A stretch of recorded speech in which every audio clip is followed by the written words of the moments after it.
Check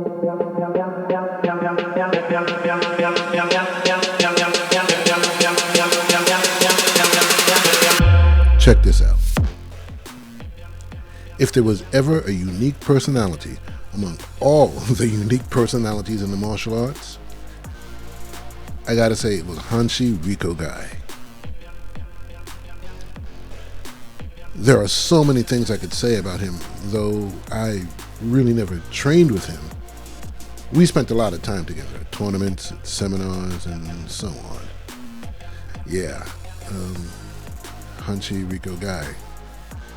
He was a special person. He was a great person.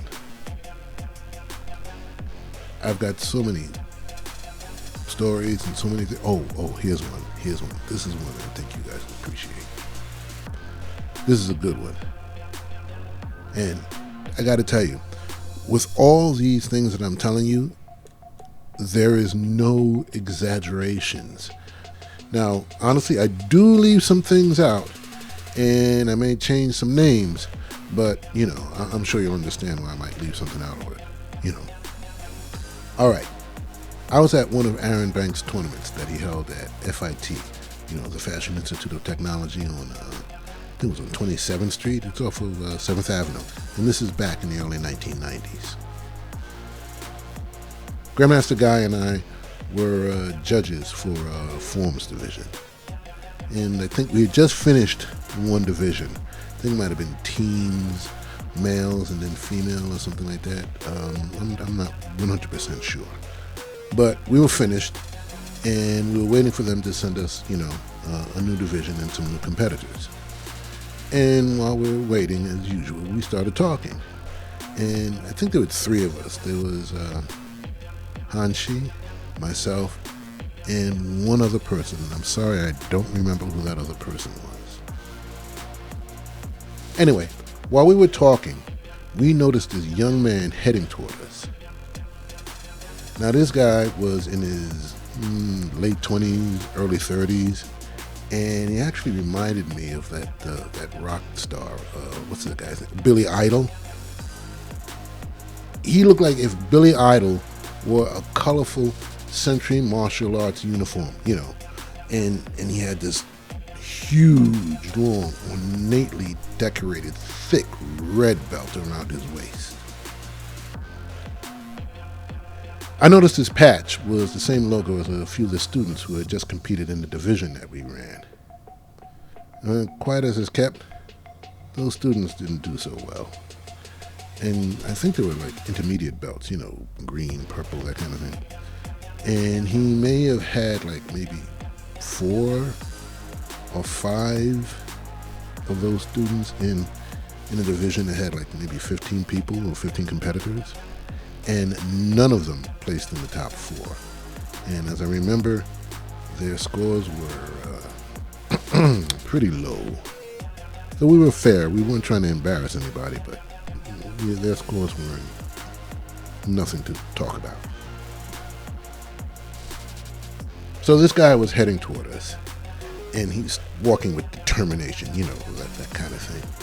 And he stepped right up to Hanshi Guy and announced that his name was Grandmaster something from the so-and-so karate school. And he demanded to know why this tournament had a problem with his students. Now, I looked at him, and I was going to respond. But Hanshi took a step toward him, and in like maybe 2 swift hand movements, Hanshi had snatched that belt from off his waist. The guy's face turned white, then red, and then ghostly white again. His eyes were open so wide, he reminded me of an anime character, you know what I mean?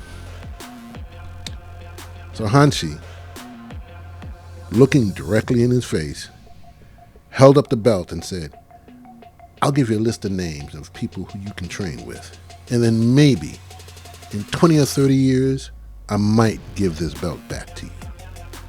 Now, I was on the verge of tears from trying not to laugh. And some of the other folks that were around us, they weren't so kind. They were openly laughing.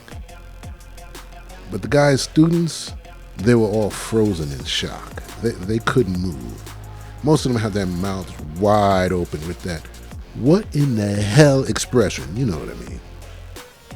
I couldn't help it anymore, so I stepped away and I just started laughing. And when I turned back, that guy was gone. Hanshi was holding the belt. He was examining it. And then he turned to me and he said, "Hey, this is well made, man. I like this." I'm not sure what happened after that. I was laughing so much. But I don't know. I later told my young Nim, my big brother, William Mallory, about it. And he laughed. And he said, "Yeah, that sounds like Rico Guy." And like I said, that was like, wow, over 30 years ago. But you know what? It's one of those things I don't think I'll ever forget. Though I don't think that Grandmaster so-and-so will ever forget that either.